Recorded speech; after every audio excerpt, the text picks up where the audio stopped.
Linggo nga ngayong araw at umaga pa lang ay umalis na tayo ng bahay para pumasok kasi kailangan natin ng pera. Paano ba naman kasi ubos na yung 13th month pay natin, hindi man lang inabot ng February B, wala na tayong pang Valentine's nito. May tagahatid pala tayo for today's video and that thank you na rin ako gawat hindi na ako maglalagad ng ilang minuto.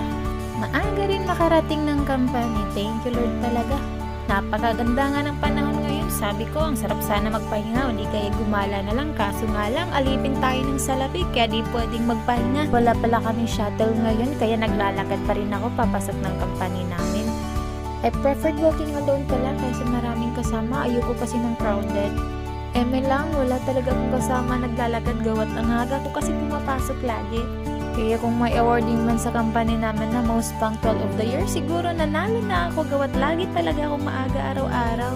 Iba talaga kasi pag may motivation of the day ka bago pumasok. Siyempre, magpapalakas na rin tayo kay boss. Baka naman kasi matulad tayo ng iba na hindi nakapasok gawat hindi pumasok ng January 2. Ayun, tuloy na no work na ng ilang araw. Ako naman kasi ang titigas ng ulo. Ang sabi kasi January 2 ang pasok. Hindi January 6. Diyos ko naman, sariling desisyon na naman sa buhay. Siya, ikalma, ligtas tayo dyan. Araw-araw tayong pumapasok.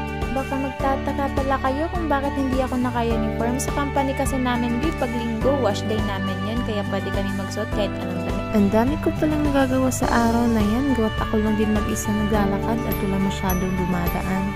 Nakakapagmuni-muday din kahit papano. Sabi ko nga sa sarili ko, ang hirap talaga ng kailangan natin ng pera kasi kahit linggo kailangan natin pumasok.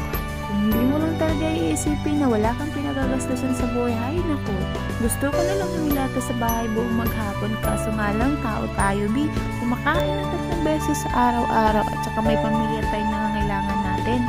Responsibilidad na kailangang unahin, kaya ang dami pangarap na naisintabi muna. Malapit na pala ako sa company sa mga oras na yan at pagtanto ko, ang layo-layo na pala rin ng nalakad ko. Diyos ko naman kasi yung shuttle service namin, minsan meron, minsan wala. Di ko maintindihan yung company namin. Wait lang, kaklaruhin natin to. Hindi ako nagre-reklamo niyan ha, pero parang ganun na nga yun.